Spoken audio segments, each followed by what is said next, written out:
वादो जल्पो वितंडेति त्रिविधा विदुषां कथा.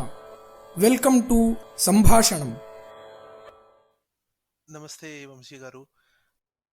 Thank you so much, Kalyan. It's a pleasure. I follow your tweets and your writing, and it gives me great pleasure to have this conversation with you today. I think I'm very happy to have this conversation today. So I'll just give a very brief background of my reading of you, right? Because that's definitely the partly one of the focus of the conversations today. So, like, I haven't read a lot of your fiction works, but I pretty much read a lot of what you write as articles and non-fiction and all that. So I've read like a couple of books of yours, one that you've written on movies, and then Rearming Hinduism was one which definitely caught my attention because for me it was like I knew you as son of actress Jamuna and he's a professor somewhere. That's all I knew. And then rearming Hinduism was like, okay, and there's a lot of thought going on into Hindu dharmic topics and so on. And from then on, I've been following a lot of your discourse and all the articles you write and all of that. So, all excited to have this conversation given pretty much your recent contemporary writing as well around topics like the movie Kantara. And so, I think we'll kick off this conversation with one pertinent topic, which I'll pick from one of your articles. I think this was on the American Kahani, that website, where you wrote of this experience where you're trying to draw a contrast between the experience of a priest in US, where he's talking about continuity of his profession in US in his family lineage, and then you also spoke about your experience in attending a concert, and then you drew some reference to arts where you are referring to the lineage of Ustad Alaraka, Zakir Hussain, and that family. And you made this very nice remark which caught my attention, where you said that this whole idea of inheritance and continuity is something that is prized in arts but not as valued or as prized in other pockets. So priesthood is one example where you did mention that that particular Purohit or Archaka whom you spoke to, he expressed some challenges on continuing his lineage in the American society. So I had a couple of questions there. One is, of course, that in terms of the continuity or inheritance aspect, do you really see the Indian society being any different from the American society, let's say, few years down the lane? At the moment, I know there is maybe a lot of intergenerational knowledge sharing and those kind of things happening here. But particularly in urban India, let's say, do you see, let's say, an urban Indian priest also talking about this, let's say, 5 years down the lane, 10 years down the lane? Yeah, no, that is a great question because the last 20 years I've had the pleasure of spending a lot of time in India. Just being an academic, I guess, with the long summer holidays, when my students have holidays, I get to come and spend at least 3 4 months every year. And there are times when I have felt optimistic, there are times when I felt pessimistic. I think the single biggest change, starting from the top in a sense, in India is the change in the natural landscape. And I know this is a topic both of us really agree on, I think. Mm-hmm. And even if traditional knowledge or Indian knowledge systems are Mm-hmm. somehow valued or revived or passed on one generation to the other, there is this crisis, maybe we can call it an ecological disaster, where people cannot feel the sanctity. In fact, right now we have the pleasure of our host Raghu Garu setting us up from Hampi, which is one of the last few pristine, undisturbed, Mm-hmm.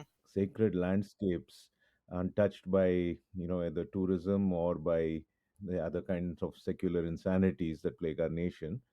So I think, first of all, when that connection to nature is gone, when we were children in the 70s, tallest things you saw around you were the gopurams in Tamil Nadu. And my first few years were in Chennai, in Madras. So the gopurams and the trees and the hills are what you see as the biggest presences in your life, and that has been the case for many generations. Now the biggest thing a child would see is very ugly buildings, shopping malls, and very few trees or natural landscape. So that is first of all, a big change. And then you have the sensory invasion, next level, of words and images through social media, phones, screens, TV. As you know, many of our elders get bored at home in the flats and they put on the TV and some horrible soap opera or Mm-hmm. reality show or game show is playing. So these are all the cultural and sensorial, spiritual pollutants the next generation is growing with. So now when we come to the very specialized, treasured and ought to be treasured world of, you know, children of families where there is a lot of traditional knowledge which is now in danger of being cut off for various reasons. That's right. Yeah. Yeah. I think this article of mine that you referred to is very apt because, you know, two, three things happened at that time, and I should just share it briefly. This article, I believe, I wrote in November 2021. Well, it's just about a year ago, actually, feels like a long time. And it was a very strange and poignant time because, this priest had come home for my father's annual puja, and the previous year we couldn't even have that because of the lockdown. I couldn't go to the temple, they couldn't come home. Right. So Right. November 21, Kartika Bahula Chauthi, he came home, priest from Telangana, but working in our temple here in the Bay Area. Mm-hmm. And we just as we were about to start the puja, I got news from Madras that a very dear aunt of mine, who coincidentally enough happens to be a daughter of Hampi, whose Mm-hmm. father was the first doctor in the Hampi area, the very old friends of Rajagaru there. Right.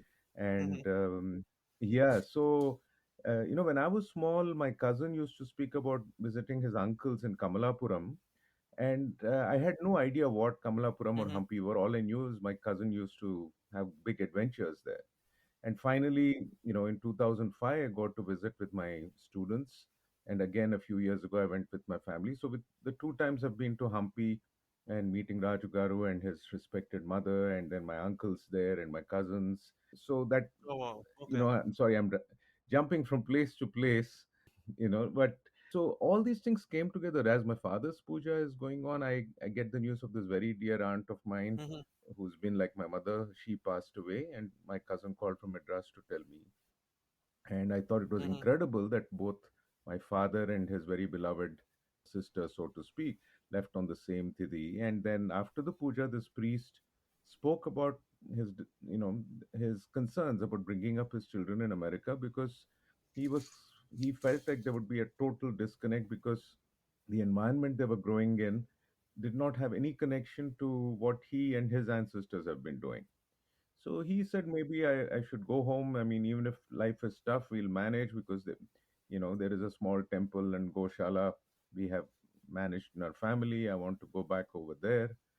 And so that was a very poignant moment for me where, elders were physically leaving us. And here was a very respected human being, a cultural treasure, not just a priest that you have a transaction with, but somebody who embodies a knowledge that is very valuable to you and becomes the center of meaning for your existence in a way. Mm-hmm. The words he chants, the rituals he performs, it's transcendent for lack of a better word. And around the same time, I was listening to one of my favorite groups, Minta, and I remembered how 20, 30 years ago when I was in college, my friend Mm-hmm. who happened to again be the son of a very respected dance guru himself, who introduced me to Minta, who, said, when Zakir was small, Ustad Allah Raka used to put him and his brother on the chest and play that's how he taught them. And then it suddenly occurred to me, see, these are both beautiful intergenerational traditions or knowledge systems. One is music and the other is, suppose, the Vedic tradition. And unfortunately, we have a situation where the modern mind, the modern sensibility Mm-hmm. has trained us to respect music and classical music and say, oh, this is so cool that Ustad Allah Raka and Zakir Hussain, Fazil Qureshi, that was all passed on father to son. And in the case of this Vedic priest, all this baggage of colonial stereotypes and demonization basically European anti-Semitism imported into Indian law and Indian education and Indian everyday life, where and so he's that is the kind of bias we have in our thinking. We're not able to see this also as a valuable cultural legacy that has to be preserved across generations.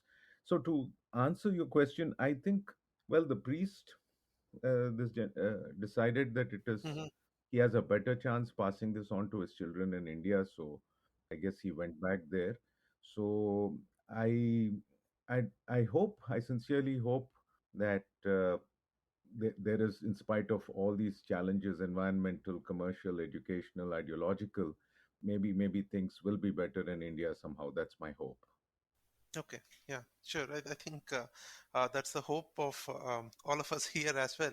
But one of the reasons why, like, I asked that question also was because I think you mentioned this aspect of the sensory plane, right? Of how that is changing even in places like India.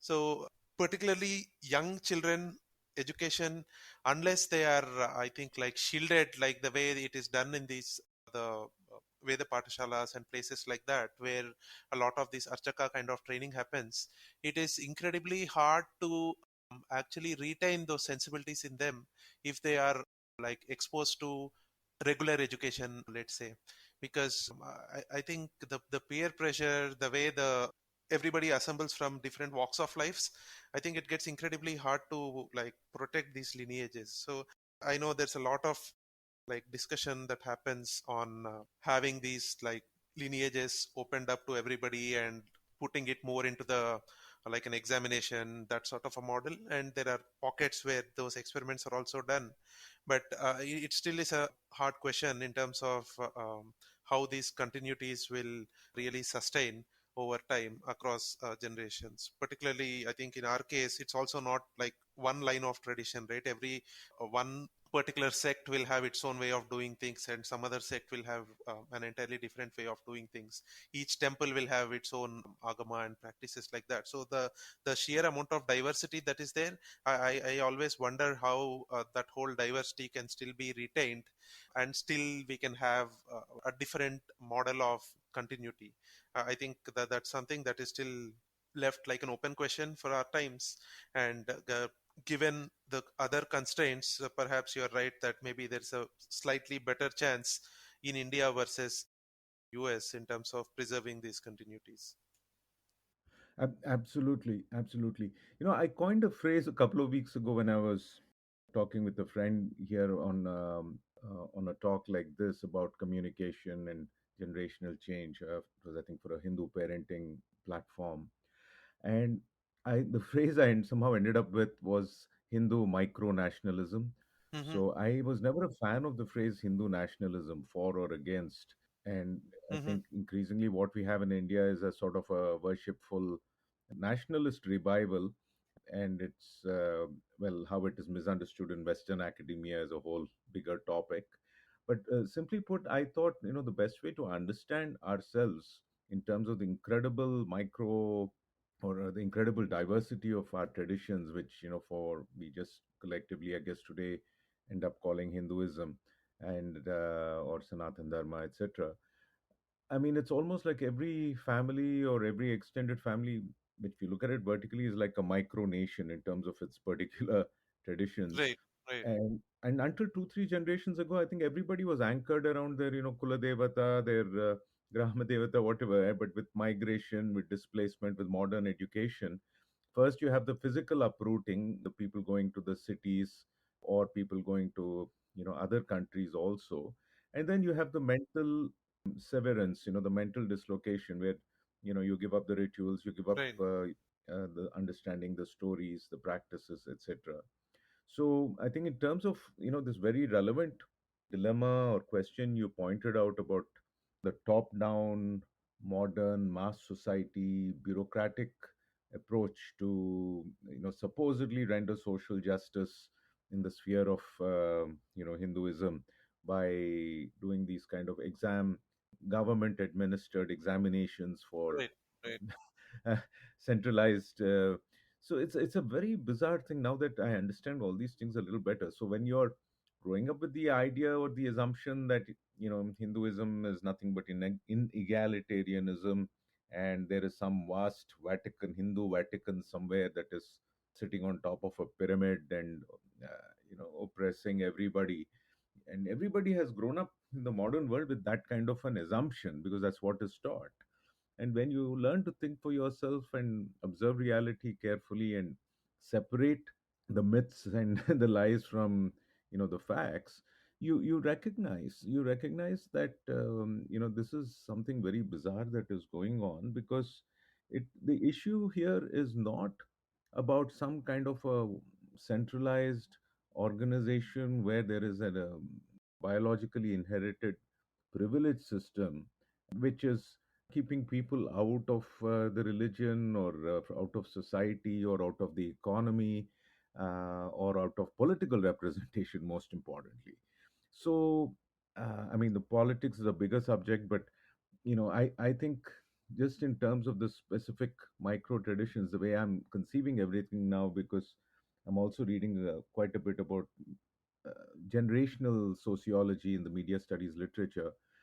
I, I I see it very simply as a world where, until a few generations ago, it's like there were like millions of these tiny cultural micronations, right? Everybody's ancestral traditions.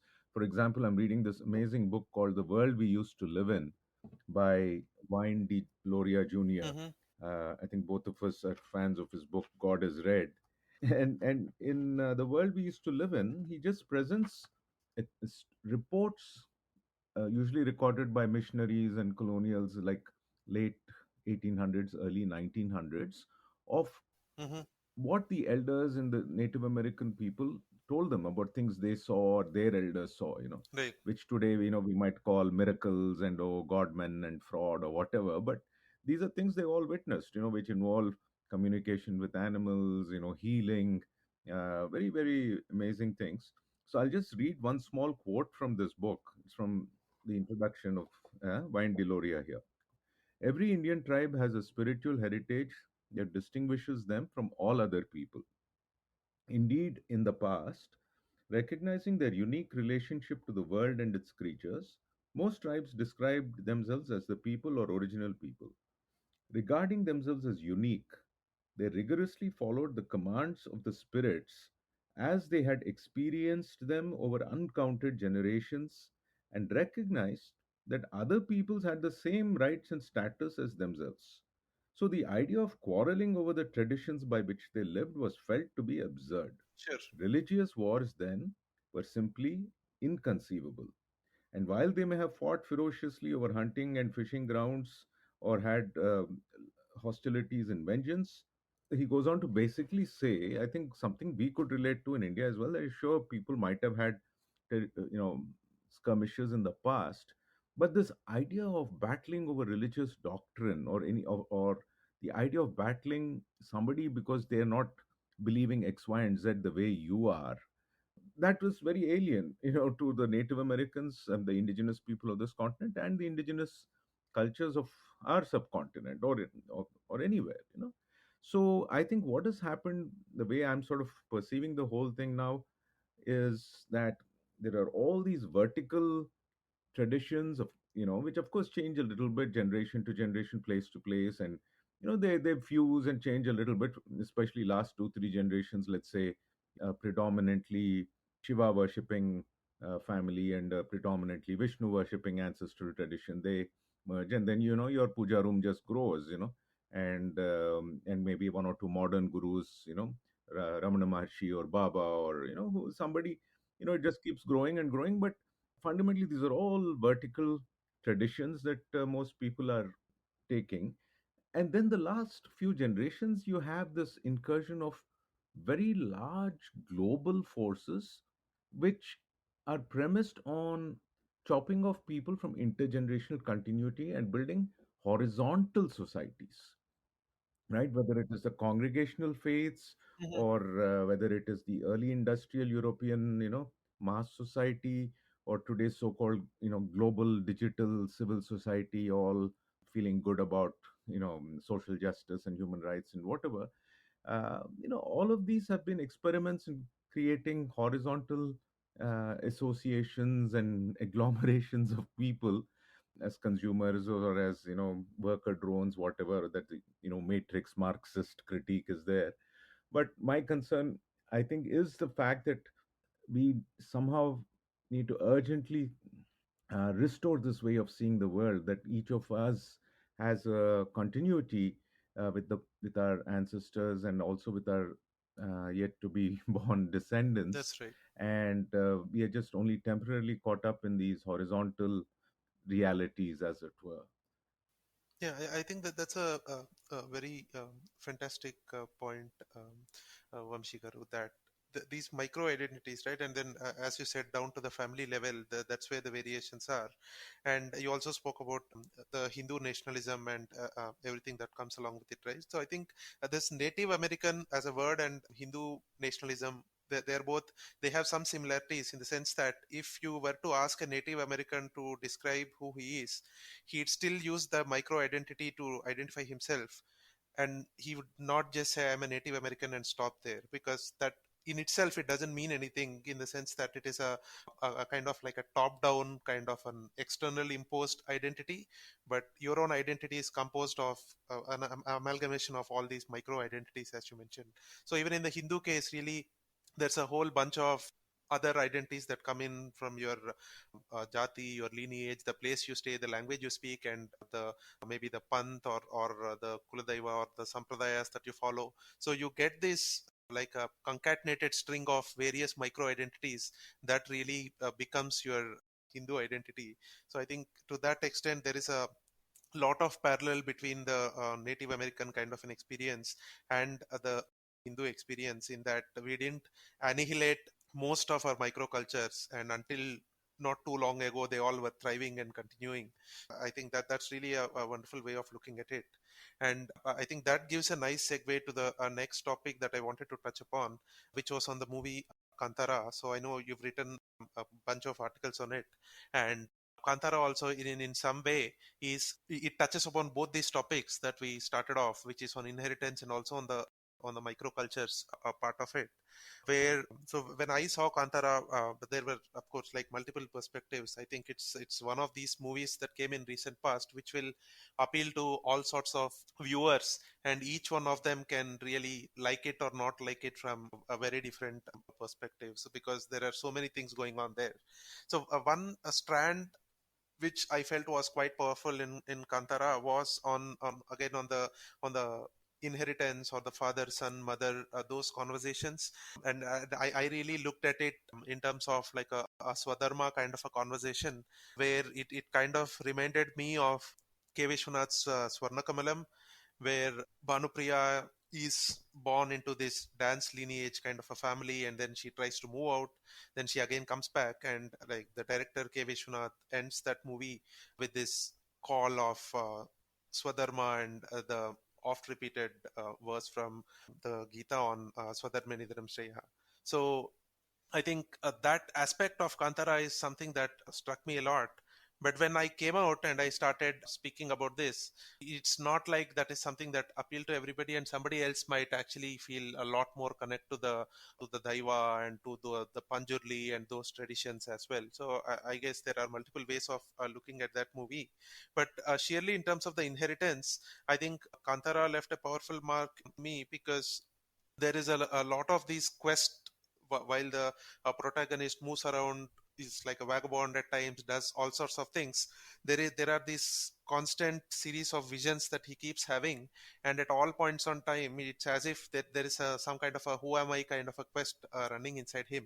I think that's one of these painful questions that will keep plaguing us as we move away from our own individual micro identities and try to embrace something else. I believe there is still something inside which will keep poking on these transmissions and lineages.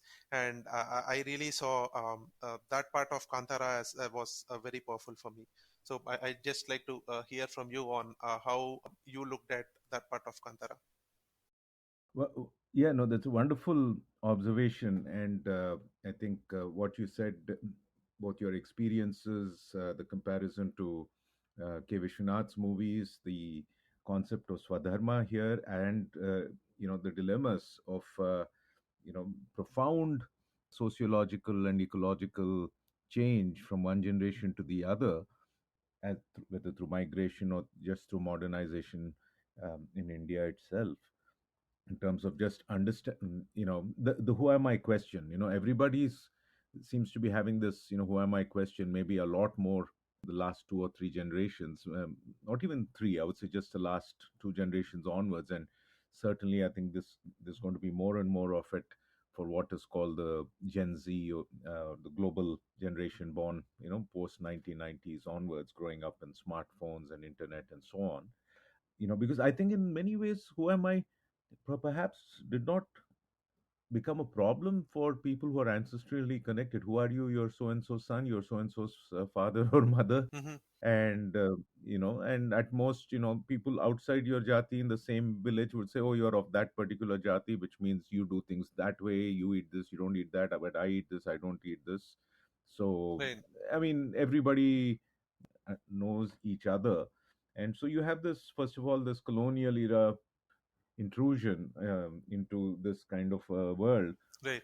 whether it is, the Darwinian census of, the late 1800s, early 1900s, or the partitions, all these things, inscribing, the colonial view of identities into administrative and existential realities for, millions of people. Talk about social engineering. And even then you somehow find the Gandhi era people, Nehru era people, and the people who grew up then, perhaps not really getting into this question of who am I, because you do your work publicly, and then privately you follow your traditions or rituals. But now I think people face it more and more. And while there is this, I guess, a spiritual literature of who am I, like keep inquiring, like I think today happens to be, Ramana Maharshi's Jayanti, which I learned thanks to an early morning WhatsApp I received. And so you have that kind of an inquiry tradition of who am I, philosophically and so on. But to bring this back to, I think, the topic we're all excited about, and that is Kantara. What hit me when I Hmm. watched the movie was, I think you made a very nice and apt nuance there. For me, what hit me hard, and I really loved that experience, that feeling, was, the Panjurli, the Devata, right from the beginning, the way the shaman or whoever, the medicine man, to use Wine Deloria language, shouts. And the god is speaking through him, or a god is speaking. So it was the gods and their very powerful presence in people's everyday life, and everybody is just quietly observing or doing pranam and following the traditions. That for me was very profound, because it reminded me. I mean, I started thinking about how did miracles, so-called miracles, quote unquote, get depicted in Indian movies. And and then I remembered Hum Aapke Kaun, Tuffy the dog. How Krishna gives him some magic powers, and many many movies. If I'm not mistaken, I think the old NTR movies also, Aradhana, where his sight comes back. If I remember correctly. So all these things, you had the kind of prayer and miracle from God, usually involving bandages being removed and eyesight coming back or something like that. But here you had, like, in your face, warrior god stuff happening. And that was one part of it. And then, without spoiling the anything for people who are yet to see it, I think in, the father son depiction, even though just a few seconds, that is staggering. That was just staggering to me. I mean, there was nothing more profound than that I witnessed. And so I end up watching the first few minutes and last few minutes almost every day. And of course, I love the dialogue where Tirmanan court steps Nalina Nan Martini, So it's almost like, it's like a bleep you the god is saying to, colonial modernity. And so I think all these things, I found profoundly inspiring and exciting. But to get into the very important question, because this also goes back to our first question, and what you noticed, which is, the Swadharma aspect and the who am I question that the central character faces. You can see, I mean, the whole movie in a way is sort of like that. So the hero is like just a average, you know, cool kid of the village, I suppose. He's good at racing and fighting, and he likes to party. And it's just a rural depiction, I suppose, of a very urban, character these days. In fact, it also reminded me of a music video of a song from Mongolia from 3 4 years ago, which I was very very fond of, still am. A heavy metal group from Mongolia called the HU, and they had a song called Yuve Yuve Yu, and amazing song, amazing music video, and I even showed it to my students several times and had them write about it, and that theme resonated even here in the US, I thought, even with the iGen, which is supposedly not spiritual at all, according to surveys. Because in that song, also in the beginning, they show these very typical, teenagers either playing video games or eating popcorn and sleeping lazily on a couch watching TV. And then suddenly, one of these guys opens the door, and he sees, like, the Mongolia's powerful mountains and that sacred landscape, and then the song begins.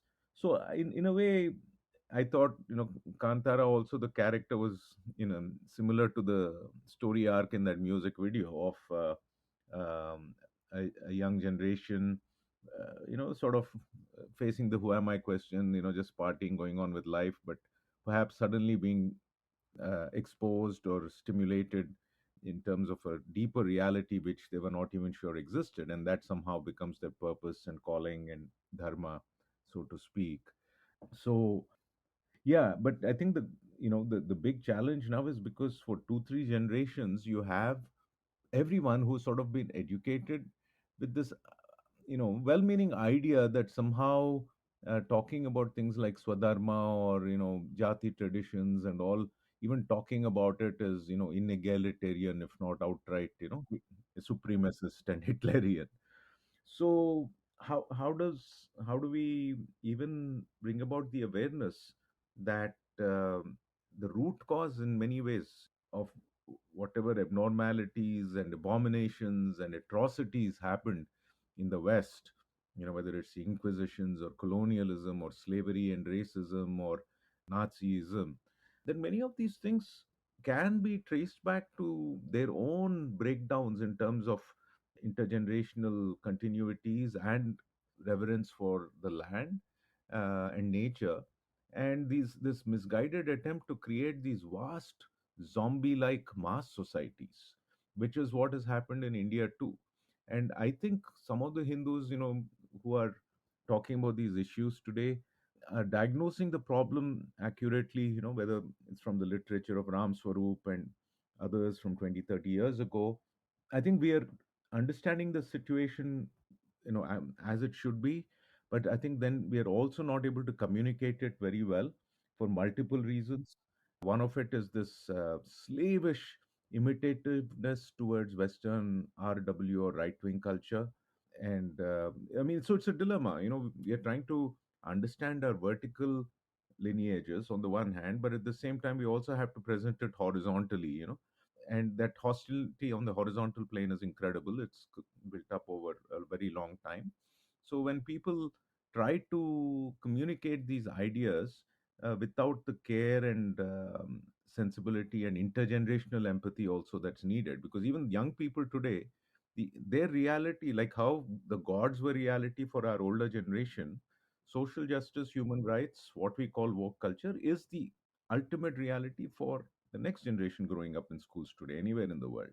So if you want to, yeah, so if we have to have an intergenerational conversation about this, we have to be respectful and very careful not to, just throw around right wing talking phrases and making them feel bad, So yeah, so but I think, yeah, I'm very curious about how different generations are also viewing Kantara. I am yet to hear anything on that. But yeah, those are just some thoughts on this. Yeah. That's right. Yeah.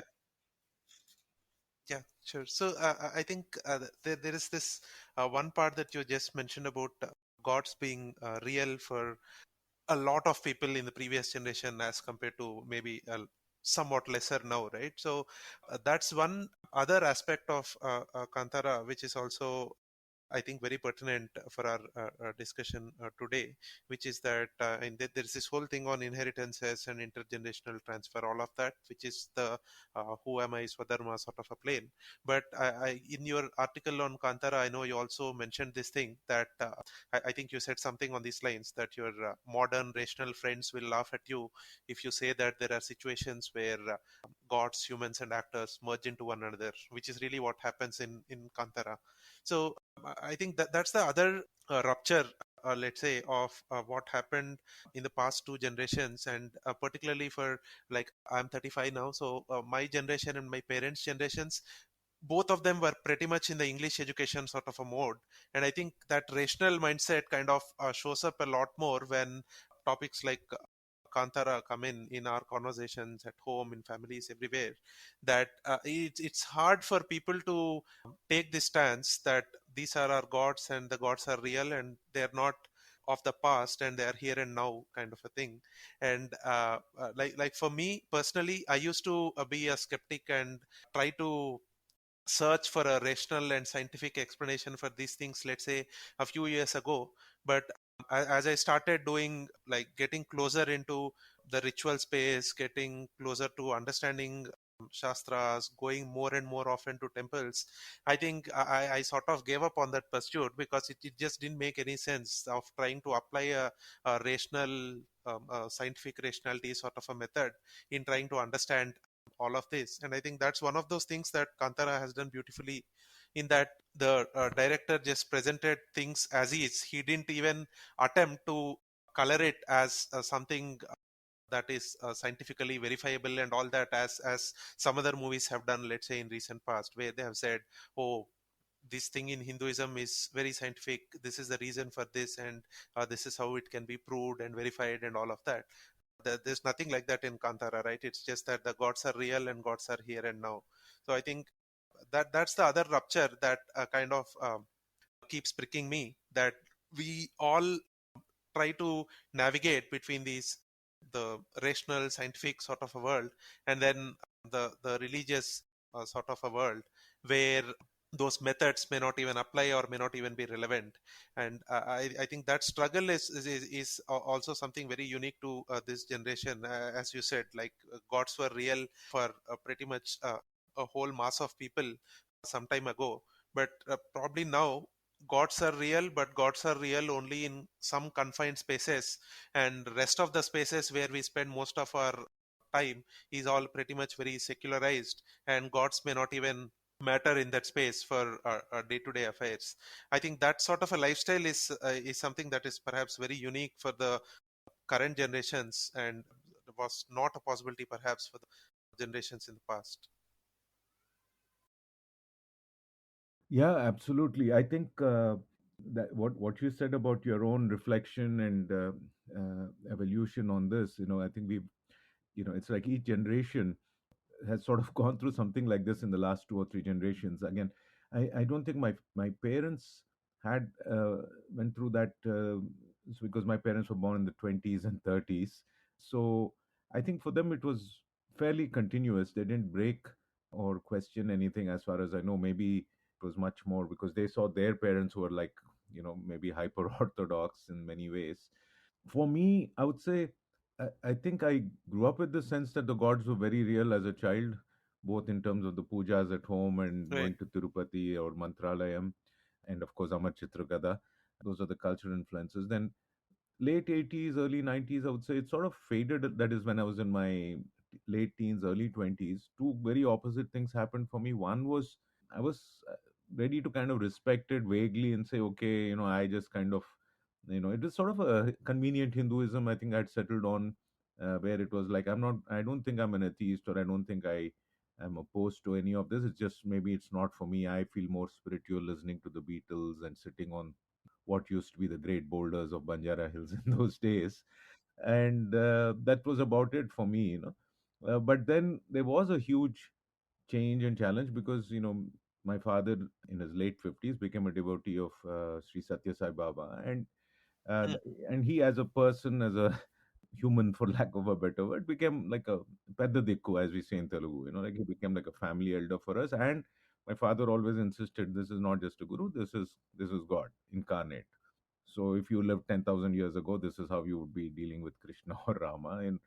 And so it was again, it was that Hmm. disruption between what I was seeing and what I was feeling with what everyone else was saying, because there were a lot of people who were obviously open to the idea of God having lived in the past, but the idea of living embodiment, there were so many different shades. But eventually, I realized there were shades. Some people were obviously absolute skeptics or cynics. Then there were a lot of people in the middle, like people who didn't necessarily see him as an avatar the way the devotees did, but then just sort of had this respect the way you would have a respect for, say, and other Swamijis. So I think eventually I realized, there is a lot of adjustment in Hindu society where we respect each other's traditions, whether ancestral or even contemporary. But for me, I think what sort of brought me back in two, three levels was in the 90s when I was doing my PhD. I started reading a lot of actual, the Sai literature, like his writings on Upanishads and the Gita and everything. And that somehow constituted what today I call my Hindu left worldview, I guess. And where I was able to take what I thought was very relevant in cultural studies and, the Western critical tradition as well, and somehow what I saw as, dharma. And I think at that time, Gandhian thought also was very relevant in how it all happened. Then, of course, I think in my late 30s, 40s, which is the last 15, 20 years, I think realized there was a lot more I had to learn, both about political history of it, Voice of India books, etc., and also the existential part of it, which is where I think things are much more mind blowing. Things, philosophy of language, and so many things in our what we just label as knowledge traditions. I think last 10 years is all just learning how little I know. So yeah, I digressed a bit from Kantara, but yeah, one thing you mentioned, I just wanted to underscore, because a couple of days ago we watched this movie called Ram Setu, and I was bracing for a lot of cringe and a lot of silliness, and it surprisingly, with low expectations, it seemed okay. Particularly the last 10-15 minutes, the courtroom monologue and everything seemed actually fairly reasonable and not too and seemed rather smart coming out of that particular actor's mouth. But I thought it was okay towards the end. But I think this distinction is very important now, because you see these two streams entwined and sometimes contradicting each other. And I know on Twitter it takes the lowest vasana possible, and people call each other trads and RWs and snipe with each other.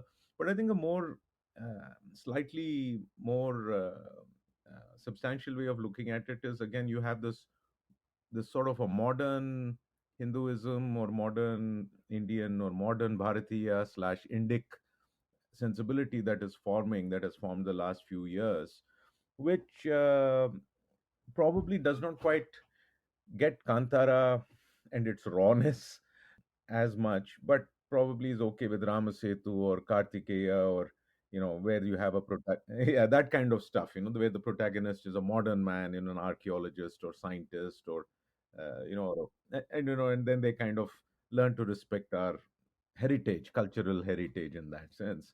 And then you have the Kantara world where it's just raw. It's like, hey, this is the reality. So I think both of these streams are kind of figuring it out today, and one can hope that something Right. good will come out of all Yeah, this chaos. that's true. I think there's a lot of churn that is definitely happening now, particularly in terms of these kind of public facing popular art or popular cinema and things like that, where these themes weren't perhaps as prominent a few years ago, at least not in at a national scale. I know we had as you mentioned, we've had the NT Ramarao kind of movies, perhaps in the black and white era, where probably like nobody asked these questions, like or even like a Bhakta Prahlada type movie, nobody tried to maybe like apply a Nehruvian lens or a secular lens onto those movies, because they're just fair and straight that they are talking about gods, and that's the theme. But now I guess we have these kind of multiple strands where some of them are trying to address to this the modern mind, and then appeal to the modern mind through gods like Ramsetu, Kartikeya. I think they are good examples that way. And Kantara offers a contrast because Kantara is not trying to put any filters, as you said. It's just as raw, saying that like more in the it is what it is kind of a mold. And so I think that reminds me of this the Nehruvian perspective. I think in your article you did call that out, that like we cling on to what a Nehruvian mind or even a modern mind would say these are like primitive old forms of worship or nature worship and things like this. We continue to cling on to those despite all of the modernity surrounding us.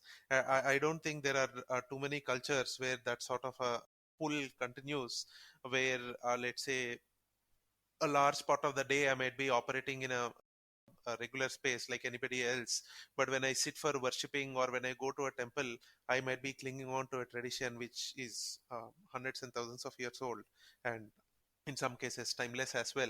So that sort of a combination where we navigate between this primitive sort of a space and also the modern sort of a space is perhaps something unique to the Hindu experience, where we have not really totally let go of those spaces yet, and where those spaces are, they pretty much operate on their own rules, and at least to some extent, though there are changes happening in those spaces as well, but at least to some of the rituals that happen, they might be happening the same way for now hundreds of years, and the gods that are being worshipped are what an anthropologist would perhaps classify as primitive gods. But we haven't abandoned any of those gods, and neither have the gods abandoned any of their devotees. So I think that sort of a continuity is something that's very unique to us culturally, and I hope that continues to persist. Absolutely. So actually, there was a question I wanted to ask you, and on this, and because many of your writings would also resonate with this theme, and that is about the question of place. And I'm wondering if you'd like to share something about the gods you grew up with. Where did you go for pilgrimage when you were a child? Where do you and are there places that you associate with, traditions, any particular gods or pilgrimage centers? I don't know if you'd. I'm very curious about that. Yeah, sure. So I think my childhood is pretty much very secular, I'd say. And even like my father was a chemistry professor in one of the universities in Rayalaseema. Kurnool is where I grew up pretty much as a child. And my father was a lot into these rational and if you know these organizations like Jana Vijnana Vedika and things like that, which are popular in the Telugu states, they were all into these your religion is full of superstitions and it needs changes and there is no god, and they're all pretty much in the atheist secular scientific spirit, that sort of a mold. So my father did have a lot of influence of that kind, and that kind of carried forward to us as well. But then at a later point of time in his life, he got too deep into lot of these spiritual discourses, Himalaya yogis, Swami Rama, Sai Baba, Krishna, and all of that. So Sai Baba of Shirdi, I mean, and he did write a bunch of books and in Telugu, and they were all quite popular, all on Shirdi Sai Baba, on Himalaya yogis, and several other yogi traditions in general. And I do remember him taking us to these people who are in various rural pockets in those in Rayalaseema, Kurnool, and they were all like spiritually sadhakas and people like this. So I do remember that sort of interactions, and I remember I was in like class 5 or something, and I got to meet this sort of a sadhaka or a sage kind of a person. And I still remember I asked him, God doesn't exist, show me where is God, and all of that, like a class 5 student asking this to somebody who is actually doing into all of these practices, right? And I also remember some of the answers that I got back as well. And so my childhood was really on those lines. It was all pretty much rational, questioning rituals and not participating in too much of rituals and things like that. But my family, my paternal family it's pretty much quite devout. They were all into a lot of rituals. My Tirupati is where a lot of my father's sisters and brothers, they were all there, and that's where we used to go to for annual rituals. So one constant childhood memory I had was of the annual ritual that is done for my paternal grandfather, and that's when we used to actually meet our family purohit, and he used to do all of those shraddha rituals. And that's like a strong memory that I carried as a child and I continue to carry now. And that's where I used to see a lot of religion in practice, because at home my father was more in the intellectual philosophical kind of a mode, although he used to do his daily puja and all. But we were not too much into the like the homams and that sort of a ritual worship. And that's something that I could see in Tirupati when I went there as a child. And so that's pretty much my journey, that there were like these two worlds where when I go to these family functions and family rituals, that's where I could see the like a family purohit used to come and he used to do conduct things. But at home it was all my father doing his thing, and lot of this kind of intellectual philosophical sort of a discourse. But then over time, I think what happened for me was I was asking too many of these questions to myself and to people around me on why are things the way they are, sort of a mold. And I did read up a lot, and for me personally, a lot of my reading in Telugu was grounded by reading Vishwanath Satyanarayana's writings, Kavi Samaratta Vishwanath Satyanarayana's writings. And he kind of brought me back into understanding tradition, and lot of works from Kanchi Matam, Sringeri Matam, and Puri Shankaracharya, and all such people who continue to do this kind of mainstream public discourse. I think all of that also helped me mold my thoughts around tradition. And for the past few years, at least, I've been quite diligent on daily rituals, trying to get better at pujas, trying to do a homam here, homam there, that sort of a thing, and also visiting more and more temples. Particularly, my daughter is now 4, so at least in the past 2-3 years, as my daughter started growing, I think my temple visits also have become exponentially high. So I keep taking her to temples, showing her all the gods around and things like that. So it's a long drawn answer, but that's how it's been. It's like a mix of secular rationalist kind of an upbringing, which slowly moved into the religious sort of a space. Oh, thank you for sharing that. In fact, I know that you have just returned, I believe, from a trip with your family to the temples of Dakshina Kannada, and Right, yeah. right. So where all did you go? So I went to Sringeri and Horanadu and Kalasha. So Sringeri, we went to the main temple, and we also got a chance to have the Guru Darshan there. So those were all, I think, great memories for me, particularly. First time, I've never been to Sringeri, although I've been wanting to be there for a long, long time. And the fact that I could go there and also get the darshan of Vidushekara Bharati Mahaswami along with my daughter, I think all of that are great experiences for me. So I'm slowly getting there in terms of doing this in real versus doing it in theory.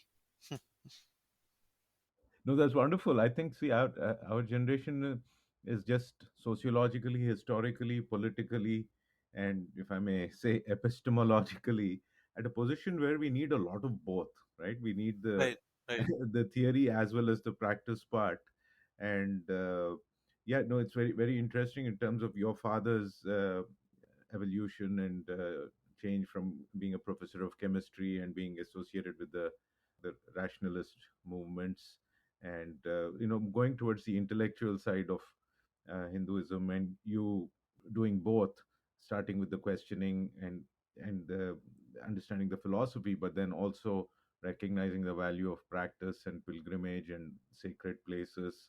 No, that is really amazing. I think the practice part of it is where it really hits hard for me personally. That like I cannot stare even my father-in-law, for example, face to face it when these rituals are happening, right? Because I know that although they may not read as much as I do and don't do this intellectual talk, but they're all people who are exceptionally diligent with their daily rituals, with their annual rituals and things like that. And in the ritual space, I'm pretty much clueless, because my father passed away in 98, 99, so it's been quite a long time. So at home there isn't anybody who can teach me rituals per se. So all of my learning now happens from this kind of family events. I observe from others and learn.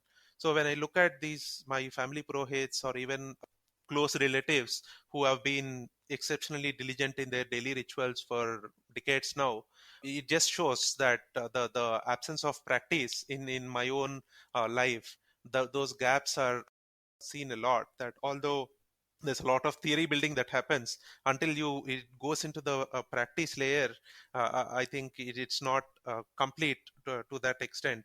So I think that's like a continuous learning that I keep getting poked by my wife also, that hey, you're not doing this properly, you didn't do that properly, what is the use of reading all those books if you're not even doing this, and stuff like that. So I think that those checks on practice always help a lot.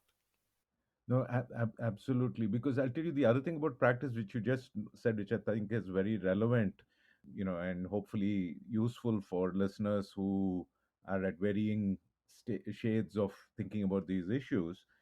When like what you said, I didn't pay too much attention to what my father used to do or my mother used to do, and but now you're kind of forced to pay attention.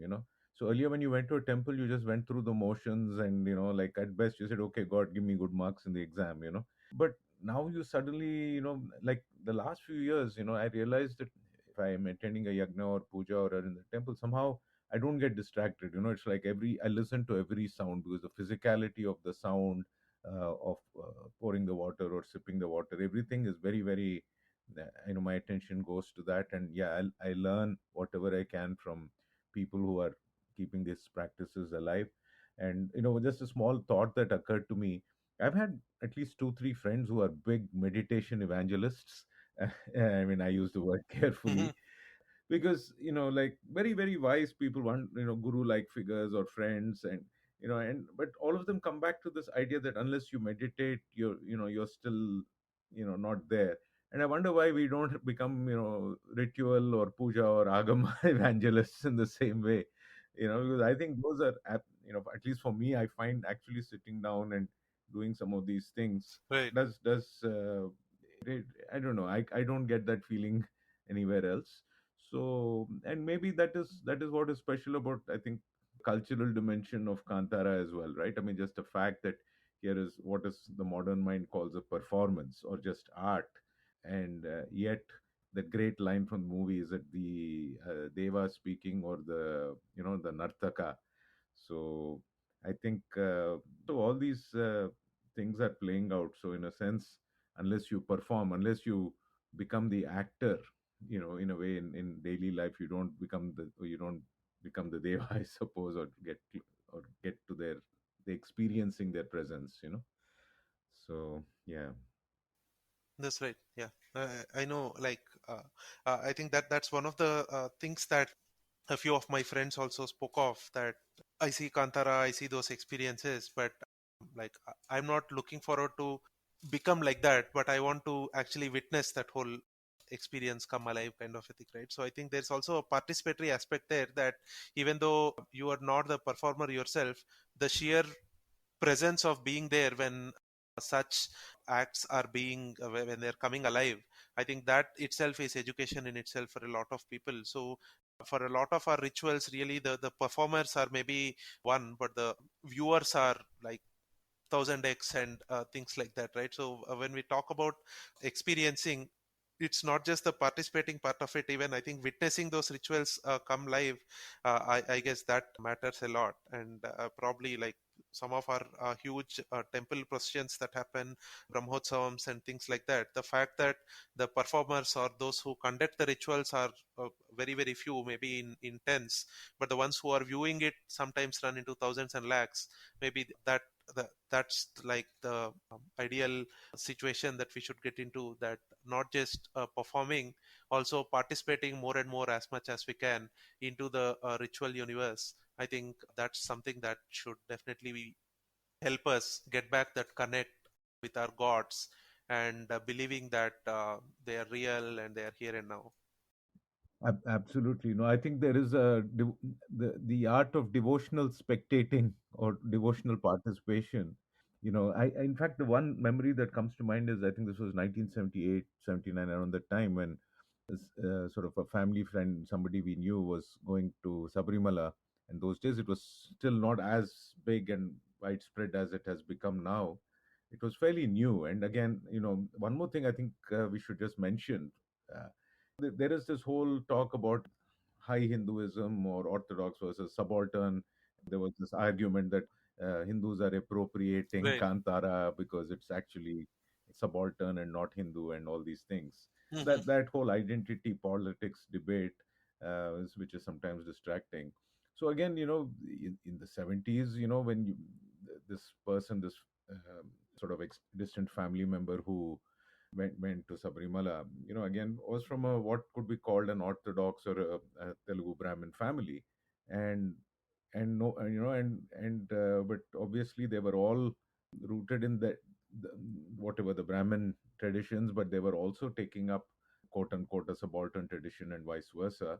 And I think in the Madhwa tradition, there was because there's a lot of temples in the same region, so there is no, I mean, there is the honoring that takes place, the worship that takes place of both kinds of gods, for lack of a better word. But when I remember this memory very vividly, that when we were, this was in Madras, and when everybody was sitting there and witnessing the puja, there was an elderly devotee there who went into what we might call a trance, and so all these things were there. And then another example I should mention, more relevant to the cultural space. So an uncle of mine told me this story, and he was from Bandar, Machilipatnam. So when he was a child, in his family, actually, there were people who were very early movie producers, and they actually made some of these mythological movies, I think, way back, even before my mother's generation, probably, like 1930s. And he told me the story about how, when there was Prahalada story was being performed, the actor who was playing Narsimha Swami would actually become Narsimha Swami, and then he would jump off the stage, and and then until they did Harti and all, he would not calm down. So when you have seen things like this, when you heard of things like this, I think you realize that modern explanations have their place, and they should be kept in their place. That's right. Yeah, yeah. And I think that again goes back to that previous point that we were just talking about of experiencing these in real, right? So, if somebody were to make this comment to someone who has actually seen that kind of a play or a drama enacted of the Bhakta Prahlada story, and then you have the Ugra Narsimha Rupam. If they have seen an actor enact that, nobody would really take this high Hinduism versus low Hinduism part, because it's really all the same for us. Yeah, that's true. Exactly, exactly. One small aside I want to mention before we get to the question about the other question. So last night I saw what still is one of my favorite movies in the last 20 years. It's a Telugu movie called Anukokunda Okoroju, and came out early 2000s. I've shown it in my classes here to my students, and it's one of those few Indian movies. It catches their attention. They completely get it. They love it, and I really enjoyed because I think it shows a kind of Telugu middle class life, early 2000s, and Hyderabad, where you can still see some rocks and trees in the background. So it's a very very captivating movie, very well made. I enjoy it. But when I saw it yesterday, after a gap of several years, I was struck by the fact that it is sort of trying, well, I should not spoil the suspense, but in the present day context, where we are seriously concerned about the misrepresentation and demonization of Hinduism and all that, I really thought about how innocently, some of these themes came to creative people, where of either of basically casting, I guess, spiritual people or sadhus, or all of these as sort of the antagonist in a movie. Yeah, so I don't know, just wanted to share that. I think the context now gives me mixed feelings about it, but it's still a very enjoyable Right, and good right. movie, I thought. Yeah, that's right. I think the movie is good, but if you start getting into the, I guess, the ideological underpinnings of this, it'll be hard to come to terms with the fact that what if the particular cult that is shown in the movie, what if that was like a real Hindu cult, or a real Hindu worship strand that you know of, right? Then it'll probably, you'll probably look at it in a very different light, because we couldn't relate to those gods, whatever was shown there, and hence we are like okay with seeing them as antagonists. But if probably if that was one of your gods, and if it was one of your forms of worship, maybe you would have probably seen it differently. Yeah. I think that there's that whole rationalistic sort of a depiction that happens, that's shown in the movie, where maybe it's also a bit of this colonial kind of a picture of these, they are these cults doing something, and they are like this cannibal sort of a picture that we are shown of some of these primitive tribes, let's say in South America or somewhere. It has that sort of a lens on it. Hmm. So I think, yeah, as a movie it is good, as good Yeah. entertainment, but then if you start dissecting some of these ideologies, it does have some sort of a anti-tradition, anti-religion sort of a bias. That's true. Well said, well said. Yeah, well, I'll quote the best line from the movie and expand on it. When Jagpati Babu's character, and he says, "Intamandi pichi vallu citylo freega Right, right. tirugutunnara." Are so many madmen roaming the Yeah, city freely? Well, I mean, I'll take consolation in the fact that frankly applies to a lot of seculars also. It doesn't have to be the cult of the seculars, the cult of that's right. you know so many ideologues, whether it's right or left today. uh, yeah, yeah. That's right. Yeah. Yeah, I know we've spoken a lot, Vamshi Garu, today, so maybe we could take a pause here. But I definitely wanted to touch upon one last point, which is for me personally, when I read some of your writings, I think you are one of those few vocal Hindu writers in public sphere who are also bringing this disconnect between linear time and cyclical time. So I remember that you'd written this one article on the DiCaprio's movie, right?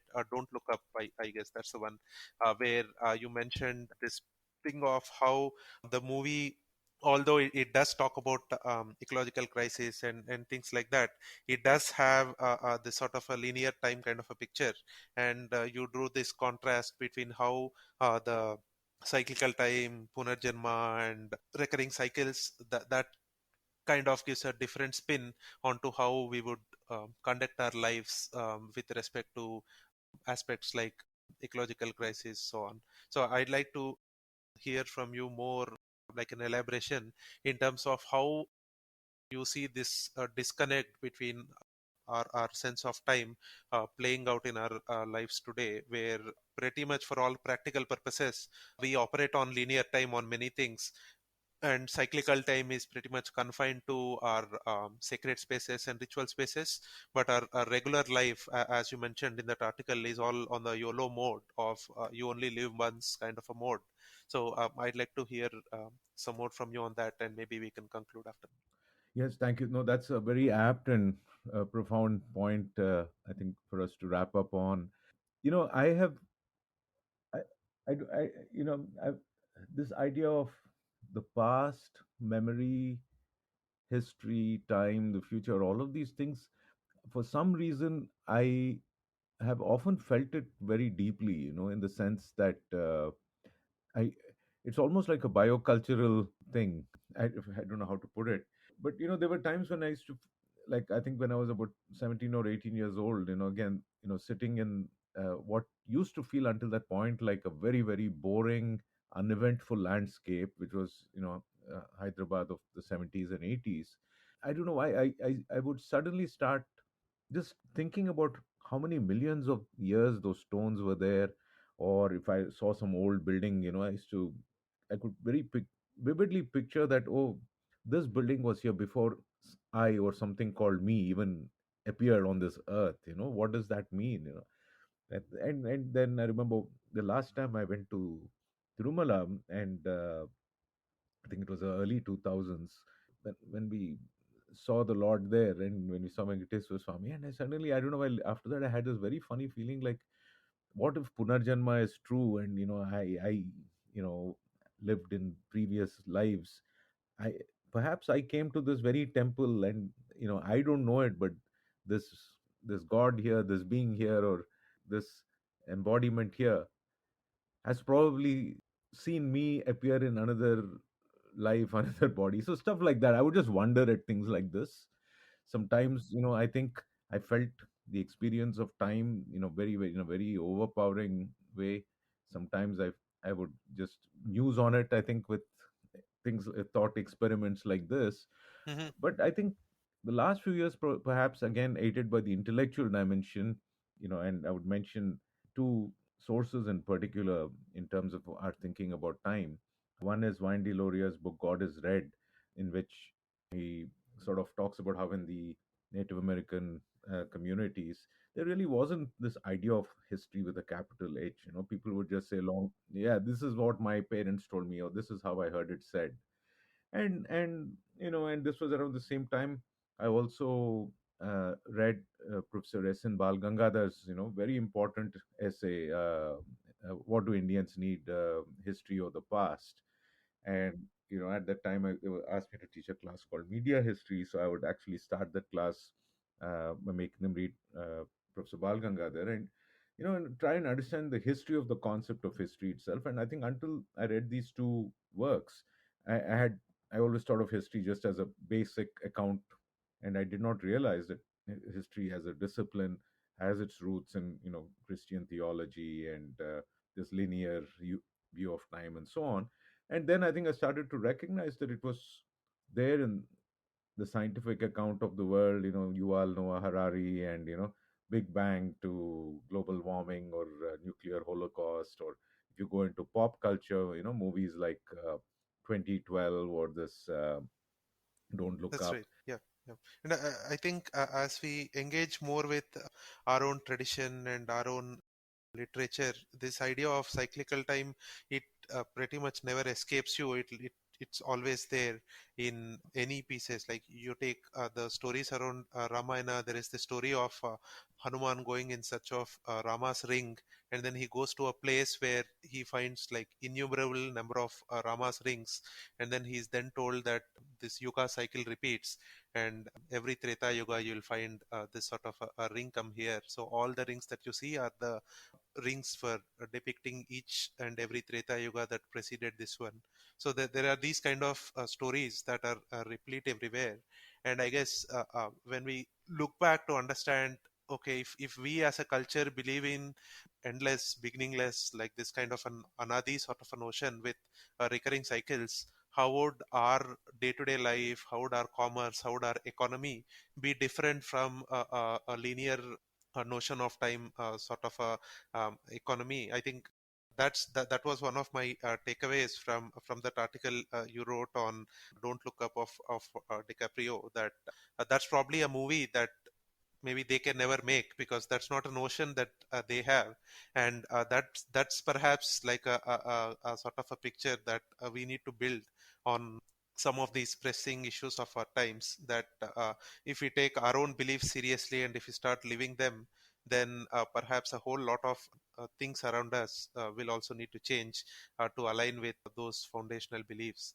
And I'm very happy for the fact that you bring out these points in some of your popular discourses, because it's some of these points are so subtle and so important that the more and more they come out into the public sphere, I think the more useful it will be for us to chart our like a corrective action, both for our own selves as individuals and also for our society at large. So like all of us, I think, with who went through the modern educational system, assumed that the idea of time, measured through these calendars and dates, and narrated through the scientific account of beginning with the Big Bang and possibly ending soon with either climate change or nuclear holocaust or some the death of the universe. I don't know, whatever they call it. I think I always thought that was, I think reading Vandi Loria and S.N. Bal Gangadhar, obviously, now I realize much of this is rooted in what you could say culturally specific views of the world and life and time. And maybe through trying to understand, or not even just understand, trying to just experience and express perhaps more and more of what Bal Gangadhar perhaps calls the past, rather than reduce everything down to, history. I think maybe I feel like I have more of a feel for time than as we are meant to know it as human beings, as a particular biological species, which also mediates through words and images and stories and memories, different experiences of our being in time. But sometimes, I just feel things, like I wrote in the new piece in American Kahani, Nindukunda Pavitra Patra. It was like a tribute to my father and mother because, I guess my mother played many Pavitra Patras in the movie, like Satyabhama and so on. And my father, everyone would always describe him as Nindukunda because, he was just very, it's a Telugu expression, Nindukunda means a full vessel. And I always thought that was a wonderful ideal for us to emulate because it just meant you were content and peaceful, and you didn't get needy or greedy or angry about anything. And now I remember there were several times my father's instructions to me when I was getting upset about something was really, just be, I guess the Ramana Maharshi kind of funda, just be, and you'll recognize you are full. But somehow a few days ago, I felt that phrase in a very different way, that it wasn't just about my father, that this Nindukunda is actually like a multi-generational project, like each of us. It's like, each body, our father, parents, grandparents, going back and forth. It's almost like, Lord Vishnu, Lord Shiva, somewhere deep down started pouring this consciousness or whatever, and it flows from, one pot to the other. And I know it's just a vivid poetic image, but somehow I felt, this fullness is like a project that goes across bodies, across generations. And that is why this cultural or pedagogic or educational or intellectual dimension of what Professor Venkatrao talks about in his book as inheritance, etc.